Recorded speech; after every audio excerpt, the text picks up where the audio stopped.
নজর রাখছি অভয়া কাণ্ডে বিস্ফোরক দাবি রত্না দেবনাথের। অভয়া খুনে সরাসরি জড়িত আবেশ ব্যানার্জি। মমতা ব্যানার্জি ভাইপো আবেশ ব্যানার্জি।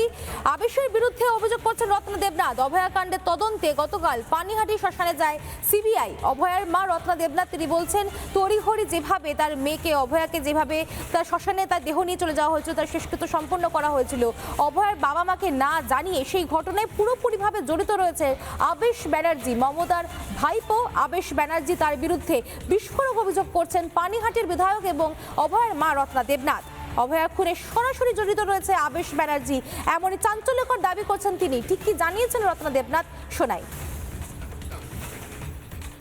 খুন করা হয়েছে ওই পিজিটি রুমে, এবং যারা ওর সাথে ছিল তারা ওই ধোয়া মোছা করেছে ওই বাথরুমে। সেই জন্য বাথরুমটাও রাতারাতি ভেঙে আবার ঠিক করে দেওয়া হয়েছে রাতারাতি। ওনার ভাইপো জড়িত সমস্যা এই সঙ্গে, আবেশ ব্যানার্জি কার্তিক ব্যানার্জির ছেলে। ক্রাইম সিন যেটা বলছে সেমিনার রুম, সেটা সিএফএসএলও বলছে এটা সেমিনার রুম, ক্রাইম সিন নয়। সেমিনার রুম ক্রাইম সিন হতে পারে, কিন্তু ওকে অন্য জায়গা থেকে খুন করে লাইব্রেরির সামনে যে একটা জায়গা আছে সেখানে ফেলে রাখা হয়েছিল। পুলিশ গিয়ে ওকে সাজিয়েছে ওইভাবে। বিস্ফোরক অভিযোগ করছেন অভয়ার মা রত্না দেবনাথ, তিনি পানিহাটির বিধায়কও বটে। মমতা ব্যানার্জির আরেক ভাইপো আবেশ ব্যানার্জি সরাসরি জড়িত রয়েছে অভয়ার ধর্ষণ এবং খুন কাণ্ডে। আর এই মমতার ভাইপো আবেশের খোঁজেই এবার বেরিয়েছিল রিপাবলিক বাংলা। হাজরা রোডের বাড়িতে গিয়ে সেখানে রিপাবলিক বাংলা খোঁজ করতে থাকে আবেশ ব্যানার্জির। রোডের বাড়িতে গিয়ে দেখা যায় সেখানে তার কোনো খোঁজ পাওয়া যাচ্ছে না, এমনকি বাড়িতে নেই কার্তিক ব্যানার্জি ও কাজরি ব্যানার্জিও, এমনটাই জানানো হয়েছে তাদের নিরাপত্তা রক্ষীর তরফ থেকে। আবেশ ব্যানার্জি, তার বাবা মা কার্তিক ব্যানার্জি এবং কাজরি ব্যানার্জি। আরজি করে অভয়া কাণ্ড, যে কাণ্ড গোটা দেশকে নাড়িয়ে দিয়েছিল, সেই অভয়া কাণ্ডের সঙ্গে যোগাযোগ রয়েছে তার মৃতদেহ তড়িঘড়ি পুড়িয়ে দেওয়া, দাহ করে দেওয়া এই ঘটনার সঙ্গে যোগ রয়েছে, সরাসরি যোগ রয়েছে মমতা বন্দ্যোপাধ্যায়ের ভাইপো আবেশ বন্দ্যোপাধ্যায়। কার্তিক বন্দ্যোপাধ্যায়ের ছেলে এই আবেশ বন্দ্যোপাধ্যায় এই অভয়া কাণ্ডের সঙ্গে যুক্ত, এমনটাই বিস্ফোরক অভিযোগ করেছেন অভয়ার মা। আবেশ বন্দ্যোপাধ্যায় বা তার বাবা কার্তিক বন্দ্যোপাধ্যায় যেখানে থাকেন সেই বাড়ির সামনে আমরা রয়েছি, সেই বাড়িতে যাওয়ার চেষ্টা করব। কার্তিক বন্দ্যোপাধ্যায় বা আবেশ বন্দ্যোপাধ্যায় তারা আছেন কিনা। বন্দ্যোপাধ্যায়কে চেনেন দিদি? দিদি হ্যাঁ, নিরাপত্তারক্ষী, সিকিউরিটি। হ্যাঁ, আমাদের কোম্পানির সিকিউরিটি। আপনাদের কার্তিক বন্দ্যোপাধ্যায় আবেশ বন্দ্যোপাধ্যায় এখানে থাকে? দেখুন, দাদারা এখানে থাকে, দাদা সকালে বেরিয়েছেন। ওনার ওয়াইফ মানে দুজনেই বেরিয়েছেন। হ্যাঁ, ম্যাডাম বেরিয়েছেন, দাদাও বেরিয়েছেন। আবেশ বন্দ্যোপাধ্যায় এখানে থাকে? দেখুন, অতটা ঠিক জানি না। আবেশ বন্দ্যোপাধ্যায়কে দেখেছেন কোনোদিন? হ্যাঁ হ্যাঁ, দেখেছি, অনেক দিন হয়ে গেছে। আছেন, নিশ্চয়ই আছেন।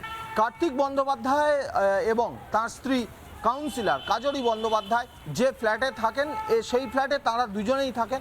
আবেশ বন্দ্যোপাধ্যায় অন্যত্র থাকেন, নিরাপত্তারক্ষী।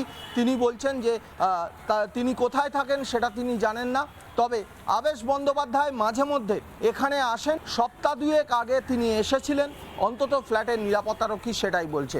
কিন্তু এই আবেশ বন্দ্যোপাধ্যায় আছেন কোথায়? তিনি কি আদৌ কলকাতায় আছেন? অন্যদিকে এই অভয়ার মা তিনি বিস্ফোরক অভিযোগ করেছেন। বিস্ফোরক অভিযোগ করে বলেছেন যে এই আবেশ বন্দ্যোপাধ্যায় অভয়ার খুন এবং ধর্ষণ কাণ্ড এবং অভয়ার মৃতদেহ তড়িঘড়ি সৎকার করে দেওয়ার ঘটনায় সরাসরিভাবে যুক্ত। ভিডিও জার্নালিস্ট শম্ভুনাথ পালের সঙ্গে সৈকত, রিপাবলিক বাংলা, কলকাতা। কোনো খোঁজ মিলছে না আবেশ ব্যানার্জির বিরুদ্ধে বিস্ফোরক অভিযোগ করছেন রত্না দেবনাথ। আর এই বিষয় নিয়ে পুরমন্ত্রী অগ্নিমিত্রা পল এবং প্রতিমন্ত্রী পূর্ণিমা চক্রবর্তী তারা কি জানিয়েছেন, শোনাই। একা সঞ্জয় রয় আমরা বিশ্বাস করি না, একা একটা রোগা পাতলা লোক, তার পক্ষে সম্ভব নয়। অভয়াকে গলা টিপে চোখ দিয়ে রক্ত বেরিয়েছিল, মুখ দিয়ে রক্ত বেরিয়েছিল। একটা 30-35 বছরের মেয়েকে একটা রোগা পাতলা ছেলে একা মেরে দেবে তো সম্ভব নয়। তাই আমরা চাই উত্তরবঙ্গের যে ডক্টর কমিউনিটির কথা বারবার এসেছিল তাদেরকে বসিয়ে অ্যারেস্ট করে ইন্টারোগেশন করা হোক। যারা যারা এর মধ্যে জড়িত, আগের মুখ্যমন্ত্রী মমতা ব্যানার্জিকে অ্যারেস্ট করে ইন্টারোগেট করা হোক, আগের সিপি বিনীত গোয়েলকে অ্যারেস্ট করে জেরা করা হোক। আগে যারা যারা অভয়ার সাথে সেই দিন রাত্রে যেসব ডাক্তাররা ছিল, আমরা তাদের নাম শুনতে পাচ্ছি, দেখতে পাচ্ছি, তাদেরকে একসাথে বসিয়ে তাদেরকে জেরা করা হোক এবং অভয়াকে জাস্টিস দেওয়া হোক, অভয়ার পরিবারকে বিচার দেওয়া হোক। যখন অভয়ার সঙ্গে এই কাণ্ড হয়, সরকারে কারা ছিল? মমতা বন্দ্যোপাধ্যায়। তথ্য লোপাট কারা করায়? মমতা বন্দ্যোপাধ্যায়, তার পুলিশ প্রশাসন, তাদের লোক। তার সঙ্গে যুক্ত কারা? ওনারই লোক, ওনারই মন্ত্রী, ওনারই নেতা, ওনারই প্রশাসন। আজ অবধি তথ্য পাওয়া যায়নি, কিন্তু সাধারণ জনগণ জানেন কি অভয়ার এই মর্মান্তিক মৃত্যু পেছনে কারা। ঠিক বিচার অভয়া পাবেন, কারণ অভয়া বিচার স্বার্থেই এই বাংলায় পরিবর্তন হয়েছে। আর এক না একদিন ঠিক অভয়া, আমাদের বোন, বিচার পাবে। নানা ধরনের কন্টেন্ট দেখার জন্য লাইক করুন, শেয়ার করুন আমাদের ফেসবুক পেজ, সাবস্ক্রাইব করুন আমাদের ইউটিউব চ্যানেল। পাশাপাশি অন্যান্য ব্রেকিং নিউজের জন্য অবশ্যই চোখ রাখুন রিপাবলিক বাংলায়।